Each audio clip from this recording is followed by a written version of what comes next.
అందరికీ మన ప్రభువైన యేసుక్రీస్తు యొక్క స్వతంత్ర దినోత్సవం శుభాకాంక్షలు అందరికీ తెలియజేస్తున్నాను.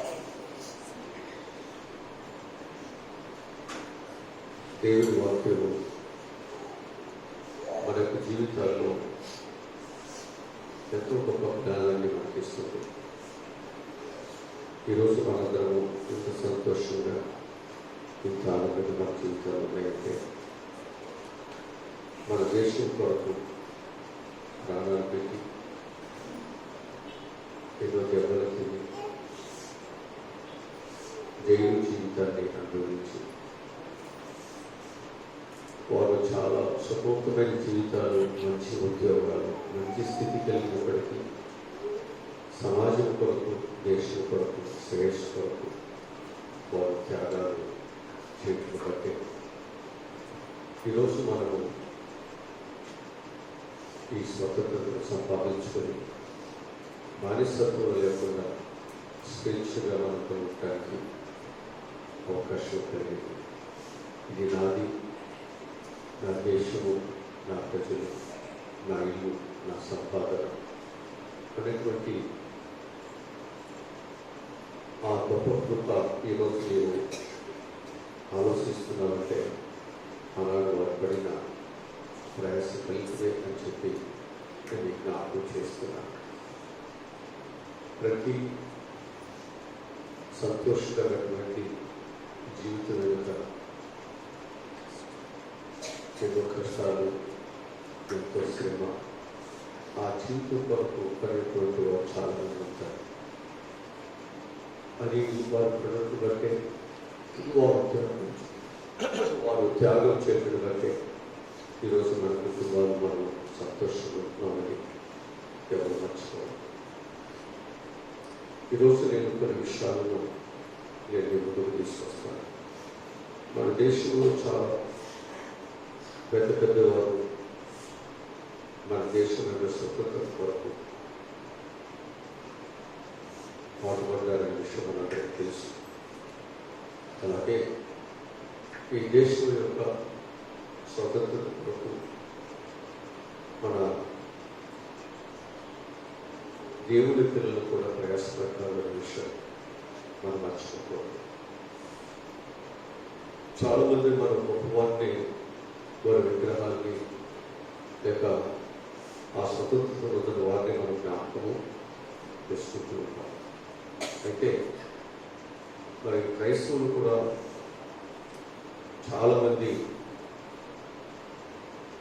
వారు కూడా శ్రమపడి వారు కూడా జైలు అనుభూతులు కూడా వారు పొందినటువంటి వారు చాలామంది మనకు ఈ స్వతంత్ర పోరాటంలో క్రైస్తవుల యొక్క పాత్ర కూడా చాలా ఉంది అనే విషయాన్ని నేను మీ అందరికీ ప్రమాణం చేస్తున్నాను. దేశ స్వతంత్ర కొరకు పోరాటం చేసినటువంటి క్రైస్తవ స్వతంత్ర సమర యోధుల గురించి మనం కొన్ని విషయాలు మనం తెలుసుకున్నాం. భారతదేశ స్వతంత్రం ఏ ఒక్క మతానికి లేదా ఏ వర్గానికి పరిమితమైనది కాదు. హిందువులు, ముస్లింలు, సిక్కులు, క్రైస్తవులు, పారసీకులు, ఇతర అనేకమైనటువంటి వర్గాల ప్రజలు బ్రిటిష్ యొక్క పాలనకు వ్యతిరేకంగా పోరాడినటువంటి వారు. క్రైస్తవ సమాజానికి చెందిన పలువురు జాతీయవాదులు కూడా ఉద్యమంలో ప్రత్యక్షంగా పాల్గొన్నారు. జైలు శిక్షను అనుభవించి ప్రజలను సమీకరించి స్వరాజ్య సాధనకు వారు ఎంతో కృషి చేశారు. వారు దెబ్బలు కావచ్చు, అవమానాలు కావచ్చు, జైలు కావచ్చు, ప్రార్థనలు కావచ్చు, అన్ని విధాల వారు జనాలను సమీకరణ చేసే విషయాలు, సమకూర్చే విషయాలు వారు చాలా త్యాగం చేశారు, చాలా కృషి ఉంది అని ఈరోజు నేను జ్ఞాపకం చేస్తున్నాను. మన ఈ మధ్యకాలంలో మనం చూస్తున్నటువంటి పరిస్థితి, క్రైస్తవులు ఇక్కడ వారు కాదు, వారు దేశం నుంచి వచ్చినటువంటి వారు, ఆ మతము కలిగినటువంటి వారు ఎవరు ఈ దేశం కోసం పాటుపడేవారు కాదు. కేవలం హిందువులు మాత్రమే ఈ దేశం యొక్క క్షేమం కోసం వారందరూ పాటుపడ్డారు అనే విషయాన్ని మనము ఎక్కువగా మనం చూస్తున్నాం. అయితే ఈ స్వతంత్రంలో పోరాటంలో క్రైస్తవులు చాలామంది ఉన్నారు అనే దానిని నేను ముందుకు తీసుకొస్తున్నాను. దానిలో మొదటిగా మనం చూసినట్లయితే కేరళకు చెందిన ప్రముఖ న్యాయవాది, క్రైస్తవ జాతీయవాది, హోమ్ రూల్ ఉద్యమంలో చురుకుగా పాల్గొన్నవాడు. 1918లో భారత స్వరాజ్య డిమాండ్ను బ్రిటన్లకు వివరించేందుకు వెళ్ళినటువంటి ప్రతినిధి బృందంలో సభ్యుడిగా ఉన్నారు జార్జి జోసెఫ్ గారు. అంత మాత్రమే కాకుండా సహాయ నిరాకరణ ఉద్యమంలో పాల్గొని జైలు శిక్షను అనుభవించారు. వైకో సత్యాగ్రహంలోనూ ముఖ్య పాత్ర పోషించినటువంటి వారుగా జార్జి జోసెఫ్ గారు మనకు కనిపిస్తారు. ఈయన కేరళకు చెందిన ప్రముఖ న్యాయవాది. రెండవవారు అక్కమ్మ చెరియార్. ఈమె కేరళలోని ట్రావెన్కోర్కు చెందినటువంటి ప్రముఖ క్రైస్తవ మహిళ, స్వాతంత్ర సమరయోధురాలు. ఈమె ఉపాధ్యాయ వృత్తిని వదిలి స్వతంత్ర ఉద్యమంలో చేరారు. వేలాది మంది మహిళలను ఉద్యమంలోనికి తీసుకొచ్చేటువంటి వారు. 20,000 మందితో భారీ ర్యాలీకి నాయకత్వము వహించారు. ఆమె ధైర్యానికి మహాత్మా గాంధీ ట్రావెన్కోర్ ఝాన్సీ రాణి అని ప్రశంసించారు. ఆ కాలంలో ఝాన్సీ లక్ష్మీబాయి గారు స్త్రీ అయినప్పటికీ కూడా ఆమె రాణిగా ఆమె ఎంతో యుద్ధం చేసి ఆమె ఎంతో మేరత్వాన్ని సాటుకున్నారు. ఆమెతో అక్కమ్మ చెరియార్ గారిని పోల్చడం జరిగింది గాంధీ గారు. ఎందుకంటే ఆమె మంచిగా చదువుకున్నారు, చక్కటి ఉద్యోగాన్ని చేస్తున్నారు, టీచర్ ఉద్యోగాలు చేస్తున్నారు. దాన్ని విడిచిపెట్టి దేశ స్వతంత్రత కొరకు ఆమె పాల్గొన్నటువంటి వ్యక్తిగా మనం చూస్తున్నాం. ఏమి కూడా క్రిస్టియన్ అని నేను జ్ఞాపకం చేసుకుంటున్నాను. మూడవగా మనం చూసినట్లయితే టైటస్ జీ మహాత్మా గాంధీతో కలిసి 1930 నుండి ఉప్పు సత్యాగ్రహంలో పాల్గొన్నటువంటి క్రైస్తవ సత్యాగ్రహి. సబర్మతి నుండి దండి వరకు గాంధీజీతో నడిచినటువంటి కాలునడకతో నడిచినటువంటి 70 మంది ఎంపికైన సత్యాగ్రహంలో ఈయన కూడా ఒకరు. ఆ సత్యాగ్రహం చేయడానికి దేశంలో 70 మందిని ఎన్నిక చేశారు. ఆ 70 మందిలో టైటస్ అనేటువంటి ఆయన కూడా ఒకరు. ఈయన కూడా క్రైస్తవుడే అనే విషయాన్ని నేను జ్ఞాపకంలో తీసుకొస్తున్నాను. ఈయన కూడా మరి బ్రిటిష్ యొక్క ప్రభుత్వం ఆయన యొక్క సురుగుదనాన్ని జ్ఞానాన్ని చూసి మరి వారిని కూడా అరెస్ట్ చేసి జైలుకి పంపించినట్లు మనకు చరిత్ర చెప్తుంది. అలాగనే సునీల్ కుమార్ రుద్ర భారతీయ క్రైస్తవ విద్యావేత్త, జాతీయవాది, ఢిల్లీలోని సెయింట్ స్టీఫెన్ కళాశాల మొదటి భారతీయ ప్రిన్సిపాల్గా పనిచేశారు.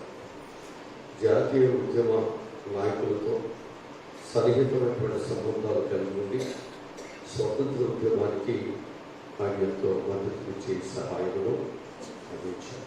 అంటే ఆనాడు ఉన్నటువంటి క్రైస్తవులు గొప్పగా చదువుకున్నవారు, మంచి ఉద్యోగాలు చేస్తున్నవారు, మరి అవన్నీ కూడా త్యాగం చేసి వారి దేశం కొరకు వారి పోరాటము చేసేటువంటి వారు. కనుక ఈ పోరాట ఉద్యోగంలో విజయము అనేటువంటిది ఏ ఒక్కరికో సంబంధించింది కాదు. అందరూ దీనిలో మరి వారి వారి పాత్రలను వారు పోషించి దేశం యొక్క క్షేమం కొరకు, ఆ స్వతంత్రత కొరకు వారు ప్రాణ త్యాగాలే, అన్ని విధాల త్యాగాలు చేశారు అనే విషయాల్లో నేను మీకు జ్ఞాపకం చేస్తున్నాను. ఐదవదిగా మనం చూసినట్లయితే కాళీశరణ్ బెనర్జీ. ఈయన 19వ శతాబ్దపు ప్రముఖ భారతీయ క్రైస్తవ నాయకుడు. భారతీయుల హక్కులు, సామాజిక సంస్కరణలు మరియు జాతీయ చైతన్యం కొరకు ఈయన బహుగా కృషి చేసినటువంటి వాడు. క్రైస్తవ సమాజంలో భారత జాతీయ భావన పెంపొందించడంలో గొప్ప పాత్రను వహించినటువంటి వారు. అంటే క్రైస్తవుల్లో కూడా వారు ఏం చేశారంటే భారతీయ జాతీయ భావనను పెంచారు. అంటే దేవభక్తిని, దేశాన్ని ప్రేమించమనేది వారు చక్కగా నేర్పుతూ వచ్చారు. వారు క్రైస్తవులుగా దేవుని వాక్యాలే కాదు, దేశాన్ని కూడా ప్రేమించాలి అనేటువంటి చక్కని భావనను ఆనాడు ఉన్నటువంటి క్రైస్తవులకి వారు బోధించేటువంటి వారు అని చెప్పి నేను జ్ఞాపకం చేస్తున్నాను. అలాగే కృష్ణమోహన్ బెనర్జీ గారు,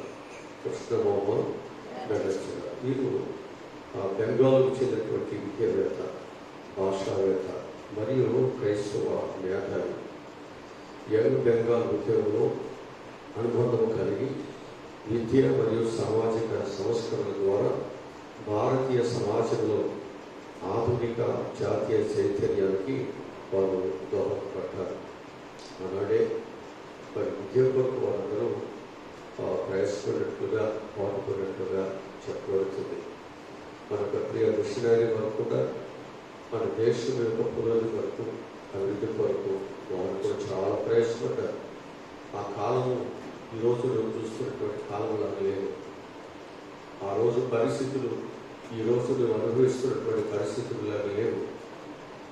ఆ రోజు యొక్క పరిస్థితులు చాలా భయంకరమైనటువంటివి. అలాంటి ఒక భయంకరమైన పరిస్థితుల్లో మన ప్రియ మిషనరీ వారు మనకు ఎంతో సహాయంలో దయచేసి మనకు చదువు నేర్పించారు. మన సమాజంలో చదువుకుని అభివృద్ధిలో పెట్టడానికి వీలేని పరిస్థితి, అందరితో కలిసి కూర్చుని చదువుకోవడానికి వీలేని పరిస్థితి, అంటారు పేదరికం, సరిపోయిన పరిశుభ్రత లేకపోవడం, మనకు సరైన ఇళ్ళు కానీ భోజనం కానీ ఏమీ లేనటువంటి పరిస్థితి ఇవాళ సమాజంలో చాలామంది మనం చూస్తున్నాం. గృహాలు లేక, సరైన వస్త్రాలు లేక చాలా మురికిగా ఎలా ఉన్నారో ఆ పరిస్థితి అంతకంటే కారణంగా ఆ రోజుల్లో ఉండేది. అలాగే ఒక భయంకరమైన పరిస్థితుల్లో వ్యాధులు వస్తే, కలవర లాంటివి వస్తే, మస్తు సిగర్ లాంటి భయంకరమైన వ్యాధులు వస్తే చనిపోవడం తప్ప వాటికి వైద్యం అనేది లేనటువంటి పరిస్థితి. వైద్యం చేయించుకుంటానికి కూడా మన దగ్గర డబ్బు లేనటువంటి పరిస్థితి. అలాంటి పరిస్థితుల్లో మనకు చక్కటి హాస్పిటల్ను కట్టి, మనకు చక్కటి స్కూళ్ళను కట్టి, మనకు చక్కటి దేవాలయములను కట్టి మనకెంతో వారు సహాయమును అందించారు. ఈరోజు ఒక మనిషిగా సమాజంలో అన్ని విధాలా ఆలోచించగలిగేవారుగా, అన్ని విధాల నేను కూడా ఉన్నాం అనే విషయాన్ని మనము కూడా చెప్పగలిగేవారుగా ఆనాడు వారు చేసిన కృషి అది సామాన్యమైన కాదు. అంటే ఒక బీడు భూములను అక్కడ ఏ పంట ఏది లేనటువంటి పరిస్థితుల్లో దాన్ని ఎంతో కష్టపడి దున్ని సారవంతం చేసి దానిలో పంటను వారు ఇవ్వాలంటే ఇవాళ క్రైస్తవ్యం అనేది ఉంది. ఈరోజు అనేక మంది ఆ రోజు క్రైస్తవ్యం అంటే ఓన్లీ స్వార్థ ప్రకటించడం కాదు, అలాగే సంఘం దగ్గర డబ్బులు తీసుకోవడం కాదు, వాళ్ళు డబ్బులను వాళ్ళే మనకు పెట్టుబడి పెట్టేవాళ్ళు, మనకు నాగరికత నేర్పేవాళ్ళు, మనకన్నీ నేర్పించేవారు, మనకు ఏమేమి కావాలో మనకి ఏం చేయాలో ఇవన్నీ వాళ్ళు మనకు నేర్పించేవారు. ఈరోజు నేను జ్ఞాపకం చేస్తున్నాను, ఇవాళ సంఘములన్నీ ఇవాళ దేవుడి పరిస్థితి ఎలా ఉందంటే ఒక వ్యాపారం ఇల్లుగా మారిపోయింది. ప్రభు చెప్పాడు కదా, ఇది ప్రార్థన మందిరము, నా నామం పెట్టబడిన ప్రార్థన మందిరము ఏమైపోతుంది, దొంగల గొప్పగా మారిపోయింది, వ్యాపారకు ఇల్లుగా మారిపోయింది. ఇవాళ ఈ భక్తి అనేటువంటిది సమాజానికి సేవ చేయాలి, దేవుడు రాజ్యాన్ని ప్రేమతో కట్టాలి. ఇవాళ ప్రేమ లేదు, ధనమే ప్రాముఖ్యం. ఈ ధనమును సంపాదించుకుని ఒక మంచి జీవితాన్ని సంపాదించుకోవడానికి అనేక మంది దైవజనులు అనేటువంటి ముద్ర వేసుకుని దీని కొరకు ఏం చేస్తున్నారు అంటే, ఏదైనా 10 ఏళ్ళు తిరిగిన ఎంతో కొంత వస్తుంది కదా అనేటువంటి భావం తప్ప, దేవుడికి సమర్పణ చేసుకున్నవారు కానీ, దేవుని మీద విశ్వాసత కలిగిన వారు కానీ, ఎంతో కొంత నేను 10 మందికైనా నేను సహాయములు చేయాలి అనేటువంటి దృక్పథం కలిగినటువంటి వారు ఈ రోజు మనకి ఎక్కడ కనిపించట్లేదు. కనుక దేవుని బిడ్డలారా, ఆ రోజుల్లో మన దేశం కొరకు ఎంతో గొప్పగా మరి ఈ దేవుడికి కలిగినటువంటి బిడ్డలు కూడా ఈ స్వతంత్ర ఉద్యమాలను వారు కూడా పాల్గొని పొంది అనేక కష్టాలు పొందినట్లుగా మనకు బైబిల్ చెప్తుంది అని చెప్పి నేను జ్ఞాపకం చేస్తూ ఉంటున్నాను. అలాగనే మనం చూసినట్లయితే అమృత కౌర్ అనేటువంటి వారు స్వతంత్ర ఉద్యమంలో గాంధీజీ గారికి సన్నిహితమైనటువంటి సహచరిగా పనిచేసేటువంటి ప్రముఖ మహిళా నాయకురాలు.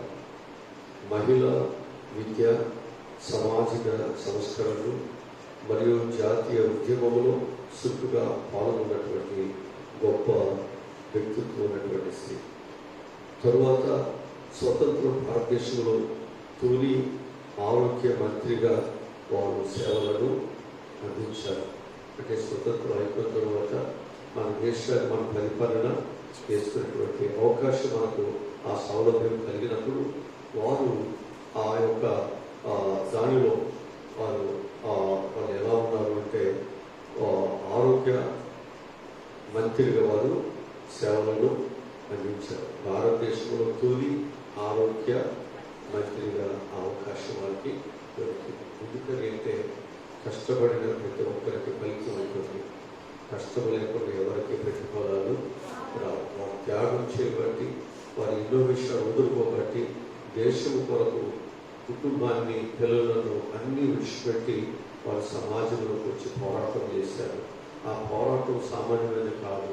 మళ్ళీ తిరిగి ఇంటికి వెళ్తామో లేదా చనిపోతామో ఏంటి మన పరిస్థితి తెలియనటువంటి పరిస్థితుల్లో వారందరూ కూడా వారు ఏం చేశారంటే, దేశం కొరకు వారి ప్రాణాలను సహితం వారు త్యాగం చేశారు.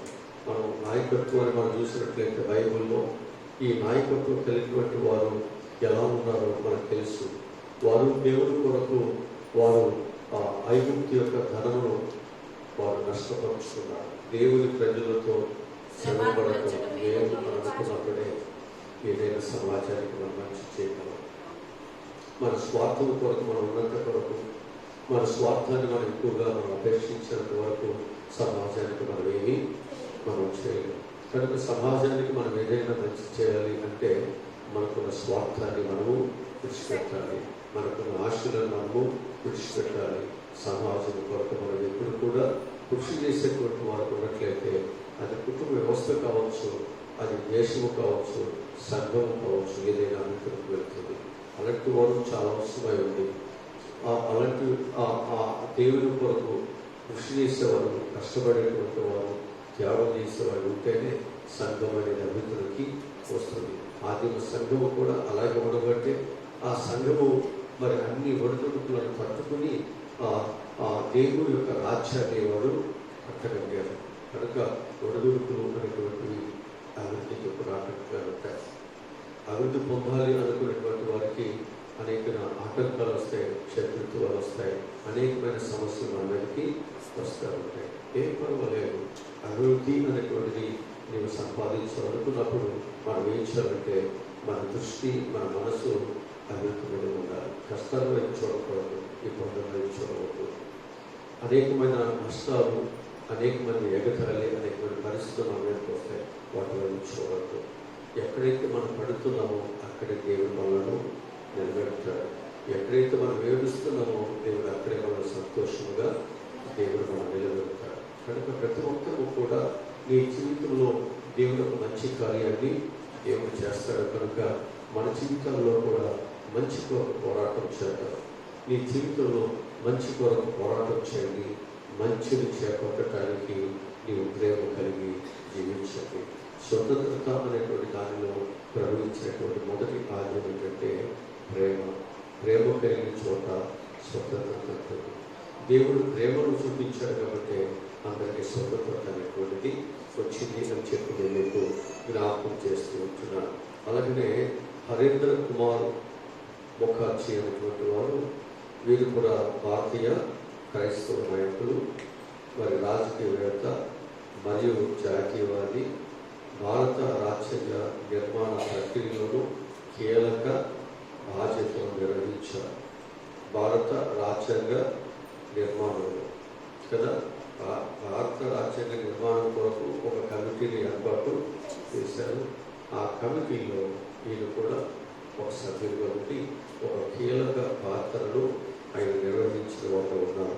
స్వతంత్రానికి ముందు జాతీయ రాజకీయాల్లో క్రైస్తవుల ప్రతినిధులుగా వీళ్ళు చక్కని పరిచయాలను పనిచేశారు. అంటే ఆ క్రైస్తవులకి ఏమేమి చేయాలో, ఏమేమి కావాలో అవన్నీ వారు చేయడం జరిగింది. అలాగనే కేటీ పాల్ గారు భారత క్రైస్తవ సమాజంలో జాతీయ భావాలను పెంపొందించిన ప్రముఖ నాయకుడు. భారత క్రైస్తవ సమాజంలో జాతీయ భావాలను పెంపొందించిన ప్రముఖ నాయకుడు. 1900 నుండి 1930 మధ్య కాలంలో క్రైస్తవ సమాజాన్ని జాతీయ ఉద్యమంలో అనుసంధానించడానికి కృషి చేసినటువంటి గొప్పవారు కేటీ పాల్ గారు. అలాగనే జోసెఫ్ కాకా బాప్టిస్టా అనేటువంటి వారు బొంబాయికి చెందినటువంటి జాతీయవాది. లోకమాన్య తిలకకు సన్నిహిత సహచరుడు. హోమ్ రూల్ ఉద్యమంలో ప్రముఖ పాత్ర పోషించినటువంటి వారు. 1916లో స్థాపించబడిన ఇండియన్ హోమ్ రూల్ లీగ్ తొలి అధ్యక్షుడిగా వారు ఉన్నారు. కార్మికుల హక్కుల కోసం కూడా గొప్పగా పోరాటము చేసినటువంటి గొప్పవారు జోసెఫ్ కాకా గారు. అలాగనే జేసీ కుమరప్ప గారు సత్యాగ్రహానికి బలమైనటువంటి మద్దతుదారు. క్రైస్తవులు జాతీయ ఉద్యమంలో పాల్గొనాలని ప్రోత్సహించేటువంటి వారు. గాంధేయ ఆర్థిక ఆలోచనలకు కూడా ఆయన ముఖ్యమైనటువంటి పాత్రను లేక కృషి చేసినటువంటి వారు అనే విషయాన్ని నేను మీకు జ్ఞాపకం చేస్తున్నాను. అలాగనే పాల్ రామస్వామి 1930లో ఉప్పు సత్యాగ్రహ కాలంలో స్వతంత్ర ఉద్యమంలో చేరి బ్రిటిష్ వ్యతిరేక ఉద్యమంలో వారు కూడా పాల్గొన్నటువంటి వారు. అలాగనే టీవీ థామస్ గారు కేరళకు చెందిన తొలి తరం కార్మిక సంఘ నాయకుల్లో వీరు కూడా ఒకరు. భారత స్వతంత్ర ఉద్యమంలో పాల్గొని కార్మికులను జాతీయ ఉద్యమంలో అనుసంధానించడంలో గొప్పగా వీరు కృషి చేసి ఉన్నారు. అలాగనే జోకిమ్ అల్వా న్యాయవాది, పాత్రికేయుడు మరియు జాతీయవాది. స్వదేశ భావన కలిగిన వారు, మానవ సోదర భావం కలిగిన వారు, యువజన ఉద్యమం కోసం కృషి చేసినటువంటి వారు. లాభదాయకమైనటువంటి ఉద్యోగాన్ని వదిలి జాతీయ ఉద్యమంలో దేశం యొక్క సంరక్షణ కొరకు వారు పాటుకున్నటువంటి గొప్ప వారు అనే విషయాన్ని నేను జ్ఞాపకం చేస్తున్నాను. అలాగనే రోసమ్మ పుల్లాస్ గారు, అక్కమ్మ సిరియన్ సోదరి, స్వతంత్ర ఉద్యమంలో చురుకుగా పాల్గొన్న క్రైస్తవ మహిళా నాయకురాలు. తరువాత రాజకీయాల్లో కూడా వారు కొనసాగారు. అన్ని మస్కరే కేరళకు చెందిన ప్రముఖ క్రైస్తవ స్వతంత్ర సమరయోధురాలు. స్వతంత్ర ఉద్యమంలో పాల్గొని జాతీయ రాజకీయాల్లో చురుకైనటువంటి పాత్ర వీరు పోషించారు. తరువాత పార్లమెంటు సభ్యురాలుగా వారు సేవలను అందించారు. అలాగనే DC కిజెస్కే మోరి కేరళకు చెందినటువంటి రచయిత, కార్యకర్త, స్వతంత్ర సమరయోధుడు. జాతీయ ఉద్యమంలో పాల్గొని తరువాత పుస్తక ప్రచురణ మరియు సామాజిక చైతన్య కార్యక్రమాల ద్వారా ప్రజల్లో అవగాహన పెంచినటువంటి వారు. అంటే వారు ఈ ఉద్యమం కొరకు వారు రచయితగా చక్కని పుస్తకాలను రాసి వారు ఏం చేశారంటే ప్రజల్లో గొప్ప అవగాహన వారు పెంచుకోవడం జరిగింది. కనుక భారతదేశ స్వతంత్రం కోసం క్రైస్తవ సమాజానికి చేరినటువంటి అనేక మంది కూడా తమ వంతు త్యాగం చేశారు. కనుక మనము ఈ స్వతంత్ర చరిత్రలో క్రైస్తవుల యొక్క సేవ కూడా గుర్తించబడింది. గౌరవించడం, భారత సమైక్యతను మరియు చరిత్రను సంపూర్ణంగా అర్థం చేసుకోవడానికి ముఖ్యమైనదిగా నేను జ్ఞాపకం చేస్తున్నాను. వారు ఆ రోజున కష్టపడ్డారు కాబట్టి వారు ఆ ప్రభుత్వంలో వారికి అనేకమైన అధికారాలు, అనేకమైనటువంటి రాజ్యాంగ క్షేమం కొరకు వారికి ఎంతో సహాయములు వారికి దొరకడం జరిగింది. ఈ లోకంలో మనం ఎంత ప్రయాసపడితేనే ఈ విధముగా మనకు సహాయములు ఆ పై అధికారులు ఎవరైతే ఉన్నారో వారి కష్టాన్ని గుర్తించి, వారి పనిని గుర్తించి వారి యొక్క అధికారంలోకి వారు తీసుకుంటే మరి దేవాది దేవుడు మనం చేసే కష్టాన్ని మర్చిపోతాడా? మనకు బైబిల్ చెప్తుంది, మనకు బైబిల్ చెప్తున్న పాఠం ఏంటంటే, నీ విశ్వాసంతో గిన్నెలు సరిలించిన నేను ప్రతిఫలాన్ని పోగొట్టుకో. కనుక దేవుడు నువ్వు పెద్దగా నువ్వేమీ చేయకపోయినా, నువ్వు చిన్న పనులు చేస్తున్నా, నీ చిన్న విశ్వాసము నుండే దేవుడు నీకు సహాయమును ఆయన చేయగలిగి ఆయన గుర్తిస్తున్నాడు అని నేను జ్ఞాపకం చేస్తుంటున్నాను. కానీ మనల్ని కూడా దేవుడు పాపం అనేటువంటి బానిసత్వం ఉండగా దేవుడు మన కొరకు ఎంతో పోరాటము ఆయన చేశాడు.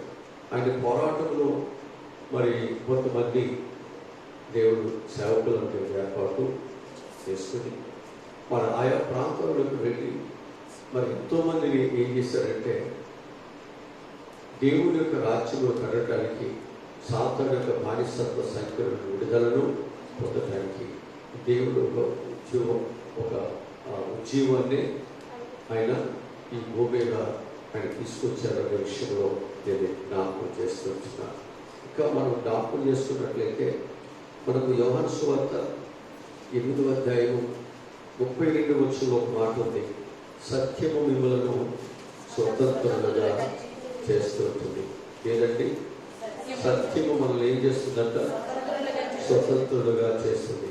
స్వతంత్రం అనగా ఆ స్వతంత్రంగా చేయటం అనేటువంటి పదమును గ్రీకులో ఎరుదేరు అనేటువంటి పదం నుండి వచ్చింది. అర్థం ఏంటంటే విముక్తి కలిగించడం, లేదా విముక్తి చేయటము, లేక స్వేచ్ఛను మనకు ప్రసాదించడం. దీన్ని మనకు బైబుల్ ఏమని చెబుతుందంటే, ఇది పాపము, చట్టము లేదా మరణము యొక్క బానిసత్వము నుండి విముక్తుల్ని చేస్తుంది.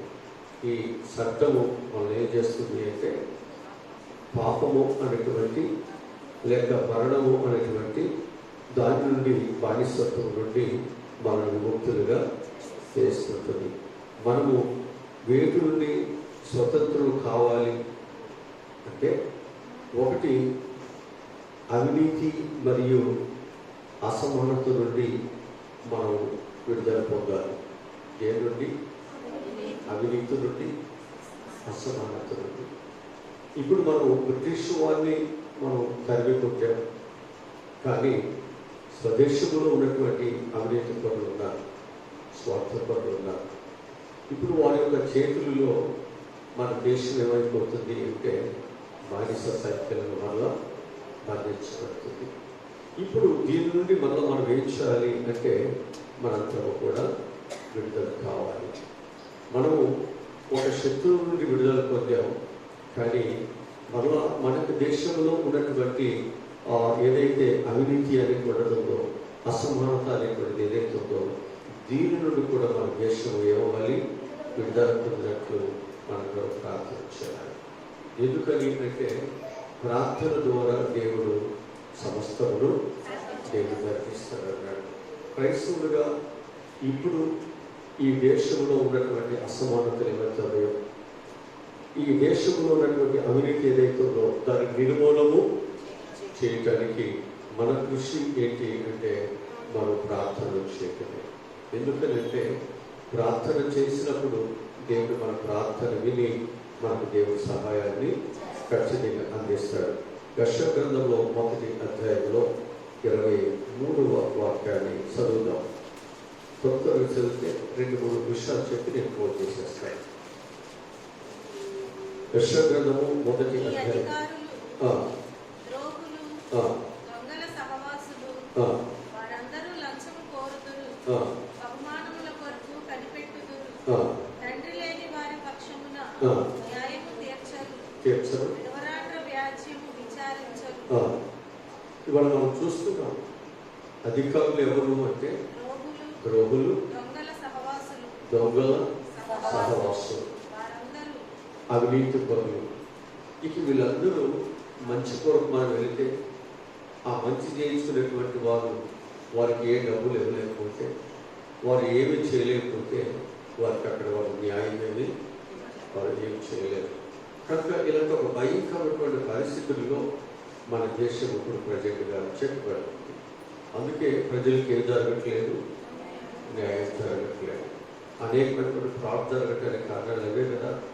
మరి అనేక మంది చదువుకుంటున్న బిడ్డలకి మరి ఉద్యోగాలు లేక ఎంతోమంది మరి చాలామంది ఖాళీగా ఉండడానికి కారణాలు ఇవే కదా.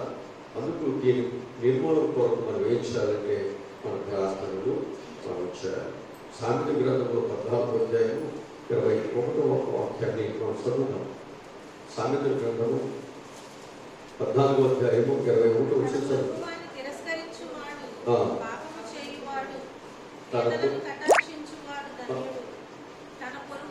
తన పొరుగు వారిని తిరస్కరించువాడు, పాపము చేయువాడు, వేదలను కటాక్షించువాడు ధన్యుడు. అంటే ఒక క్రైస్తవుడిగా మనం కోరేది ఏంటంటే కటాక్షం కోరుతున్నాం, సమానత్వం కోరుతున్నాం.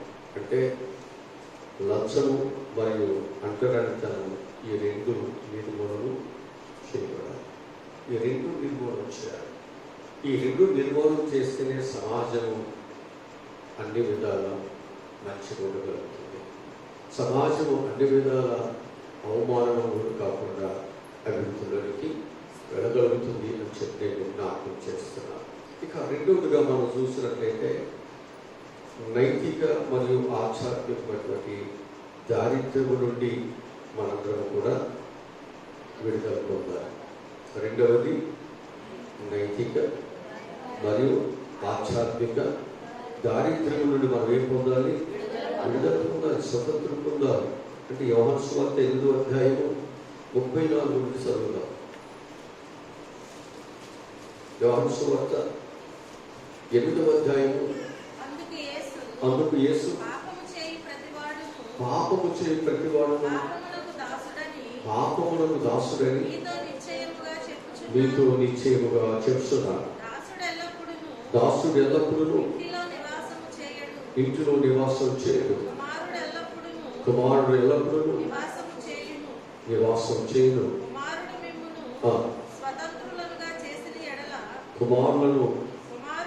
కుమారుడు మిమ్మల్ని స్వతంత్రులుగా చేసి ఎడల మీరు నిజముగా స్వతంత్రులైందరు. అంటే దాసుడు ఇంట్లో ఉన్నాడు, కుమారుడు ఇంట్లో ఉంటాడు. కుమారుడు ఏం చేశాడు? మనం స్వతంత్రులుగా మనం చేసినప్పుడు నిజంగా మనం ఏమై ఉన్నాం? స్వతంత్రులై ఉంటాం. అంటే దీని యొక్క భావం ఏంటంటే, అనగా మనం పాపము నుండి అలాగే మూఢనమ్మకాల నుండి మనకు విడుదల కావాలి. దేశము స్వతంత్రత వచ్చినప్పటికీ దేశం మీద ఏముంది అంటే ప్రజలు ఇంకా పాపములనే ఉన్నారు. పాపం వలన వచ్చే జీవితము మరణం అవుతుంది. అంటే మనిషి యొక్క జీవితం ఏమవుతుంది అంటే పాపములకు ఎక్కువ ప్రాధాన్యతను ఇస్తున్నాడు. అందుకే ఈ పాపము పెట్టిపోయి ఎంత భయంకరంగా ఉంది అంటే చిన్నపిల్లలు అనేటువంటి తేడా కూడా లేకుండా నిర్దాక్షిణ్యముగా భయంకరమైనటువంటి రాక్షసి పరిస్థితులలో ఇవాళ సమాజాన్ని తీసుకెళ్ళిపోతాం చూస్తున్నాం. అయితే ఈ నుండి విడుదల కొరకు మనం ఏం చేయాలి అంటే మనం కూడా ప్రార్థనలు మనం చేయాలి. మన పాత్ర ఇది. ఆనాడు స్వతంత్రం కొరకు ఆనాడు ఉన్నటువంటి మిషనరీ వారు కావచ్చు, లేకపోతే మన దేశంలో ఉన్నటువంటి క్రైస్తవులు కావచ్చు, వీళ్ళందరూ పోరాటము చేశారు. మరి నేటి తరంలో మరి మనం కూడా ఈ పోరాటాన్ని మనం చేయాలి కదా. మనం కూడా ఇక్కడ దేవుడు ఏ విధముగా ఆ పోరాటం చేసి ఆయన ప్రాణత్యాగం చేసి ఆయన ఏ విధముగా ప్రజలను మరి ఆ పాపం అనే బానిసత్వం విడిపించారో మనం కూడా అట్టి ఆయుధమును కదా ఆయుధముగా ధరించాలి కదా. ప్రభు చెప్పాడు కదా మాట. మనం కూడా శ్రమ అనేటువంటి ఆయుధమును మనం ధరించాలి. నువ్వు బాగుపడాలన్నా, కుటుంబానికి మంచి చేయాలన్నా శ్రమ పడాల్సిందే. శ్రమ పడితేనే మంచి జరుగుతుంది. శ్రమ పడకోకుండా ఆ శ్రమలో ఆకలి దప్పికలు ఉంటాయి. ఆ శ్రమలో మనకి వస్త్రం ఏముంటుంది. ఆ శ్రమలో సమాజంలో అనేకమైనటువంటి అవమానాలు ఉంటాయి. ఆ శ్రమలో మన జీవితంలో అనేకమైనటువంటి ధనితత్వం మనం ఎదుర్కోవాల్సి వస్తుంది. ఈ శ్రమనే మనం ఆయుధముగా యేసు ప్రభువు ఎంచుకుని ముందుకు వెళ్ళి గొప్ప నాయకుడుగా, గొప్పవాడుగా, అన్ని నామముల కంటే అంత ఘనత దేవుడు ఆయనకి అనుగ్రహించాడు. ఆనాడు ఇశ్రాయేలు కూడా ఎన్నో సమస్యలతో, ఎన్నో బాధల యొక్క ఆ పరిస్థితులలో వారు ప్రయాణము చేశారు. ఆ శ్రమలు బాధలు మనం భరించిన తర్వాతే వారి జీవితాలు సుఖవంతమైన జీవితాన్ని మనం చూడగలుగుతున్నాం.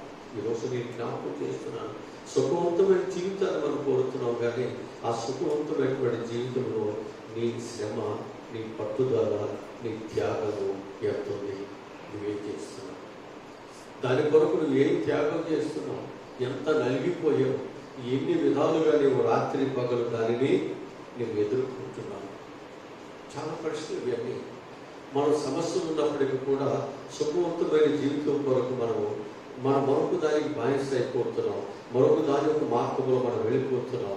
నీ జీవితంలో విజయం కొరకు ముందుకు వెళ్ళాల్సిన నీవు నీ విజయం కొరకు మరొక దానికి బానిస అయిపోయి నీ జీవితాన్ని బానిసత్వంలోకి తీసుకెళ్ళిపోతున్నాం.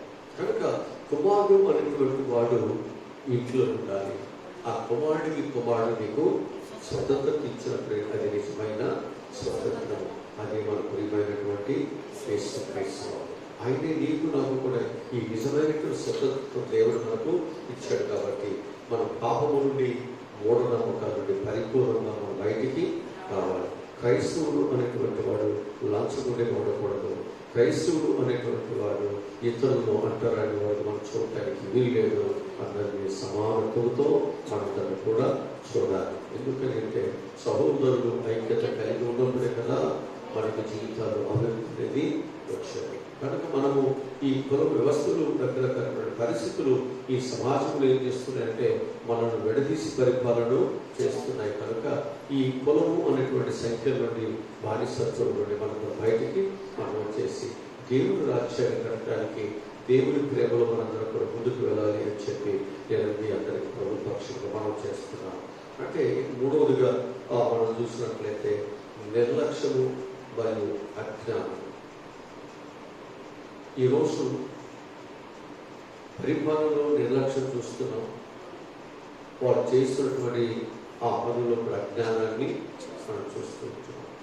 కనుక ప్రతి ఒక్కరూ కూడా దేవుడు మనకి ఇచ్చినటువంటి సమయంలో మనం ఏం చేయొద్దంటే నిర్లక్ష్యం చేయొద్దు. సమయం పోయిన తర్వాత, అవకాశం పోయిన తర్వాత మరలా నీకు అవకాశము దొరకకపోవచ్చు. అందుకే అంటాడు కదా, ఏషా విషయంలో అంటాడు, నేను నీకు సమయాన్ని ఇచ్చాను మారు మనసు పొందటానికి, కానీ నువ్వు మారు మనసు పొందటానికి ప్రయాసపడలే. ఆ విధంగా నువ్వు ఆలోచన చేయలేదు.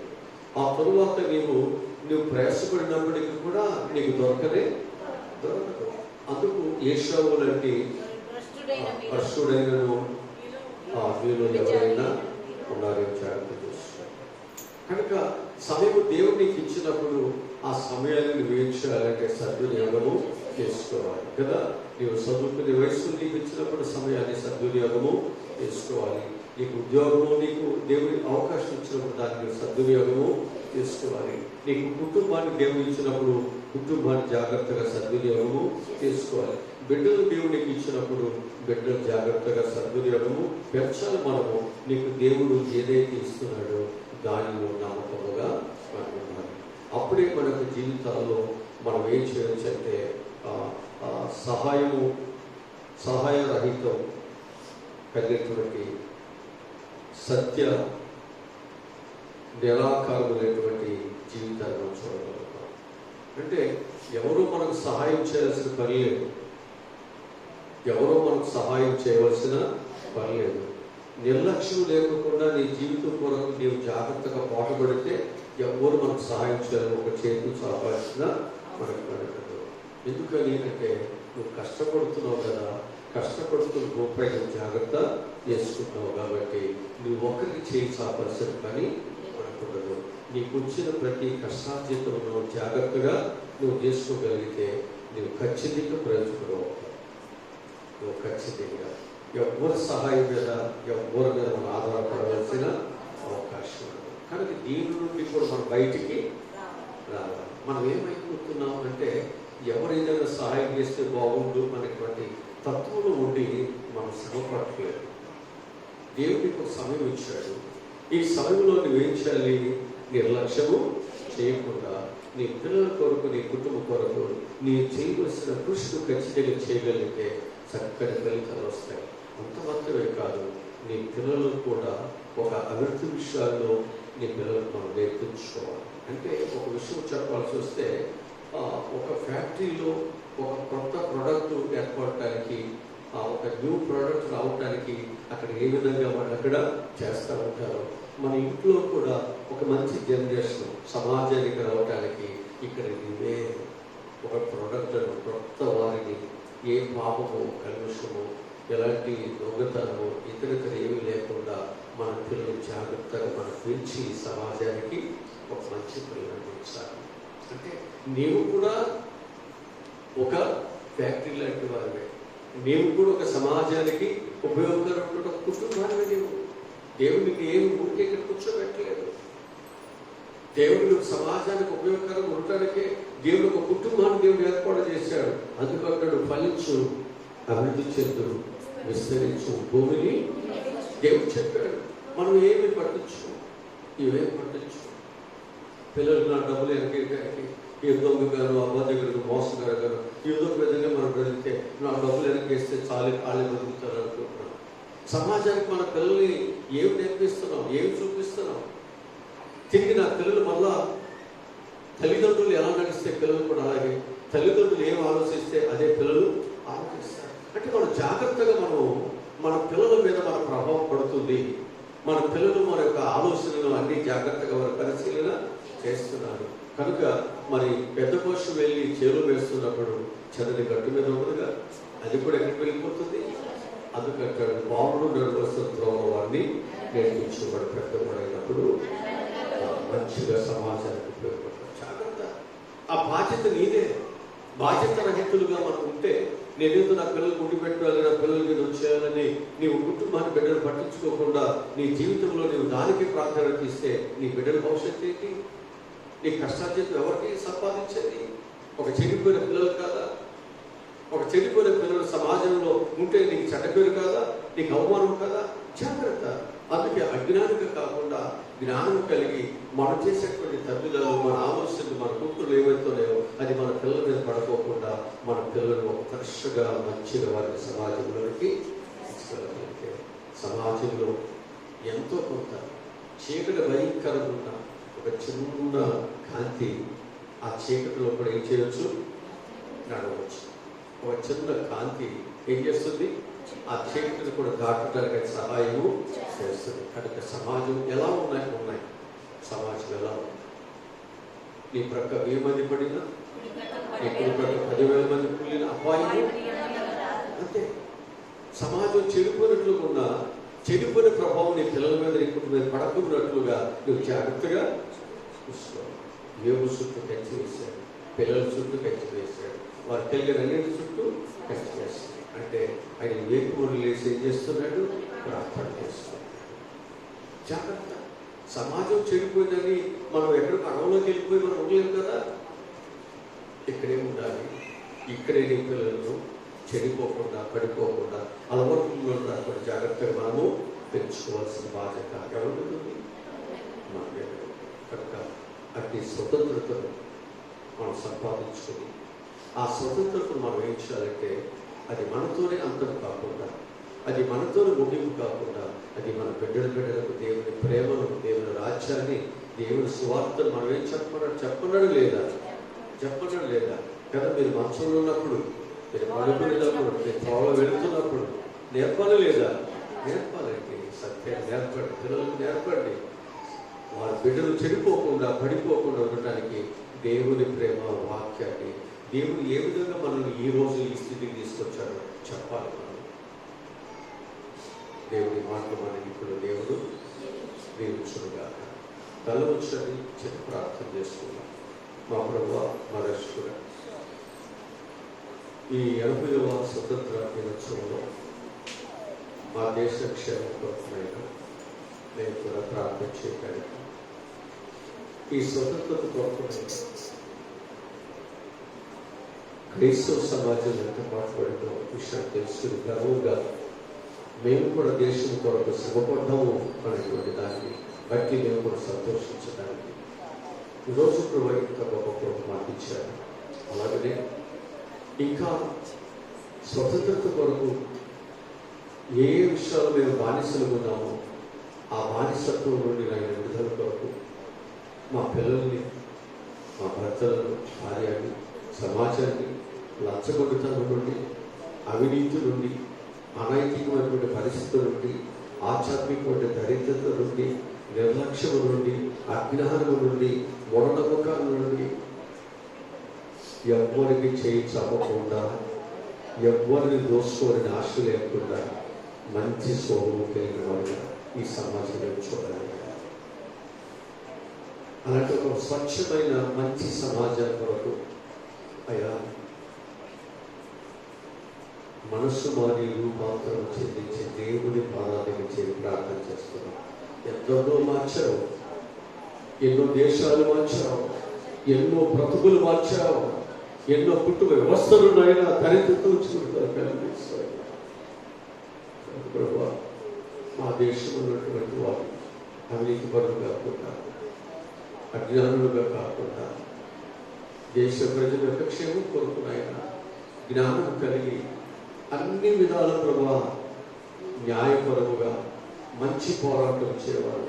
సమాజం శ్రేయస్సు కొరకే, ఆ సమాజం శ్రేయస్సే నా శ్రేయస్సుని కోరుకునేటువంటి వారుగా అధికారంలో ఉండడానికి మీరే సహాయములను దయచేయండి. ప్రతి ఒక్క బిడ్డ ప్రభా దేవుని యొక్క మహాకృపలో చక్కగా ప్రభా దేవుడిచ్చిన స్వతంత్రతలో, ఆయన కుమారుడిచ్చిన స్వతంత్రతలో ఆయన ఇంటిలోనైనా మేము ఆయన కుమారులుగా, ఆయన కుమార్తెలుగా సహాయపరచు. ఆయనకి వేరుగా ఉండడం ఏమి చేయలేము. ఆయన కొరకు నమ్మకముగా మేము ఉన్నట్లు సహాయములను దయచేయడం. మళ్ళా తిరిగి మళ్ళానైనా ఈ సంవత్సరమునైనా ఈ ఆగస్టు 15 నుండి మళ్ళీ 2027 ఆగస్టు 15 వరకు ఈ సంవత్సరం అంతా కూడా పిల్లలందరి క్షేమం గురించి వారి వ్యవసాయాలు కానీ, అలాగే వారి వ్యాపారములు కానీ, బిడ్డల చదువులు కానీ, ఉద్యోగములు కానీ, వారి కుటుంబాలు కానీ, వారి ఆరోగ్యాలు కానీ, వారి దేశం యొక్క అభివృద్ధి కొరకు నేను వారు పాటుపడుతున్న ప్రతిదీ ప్రభు అందరికీ మంచి సహాయములను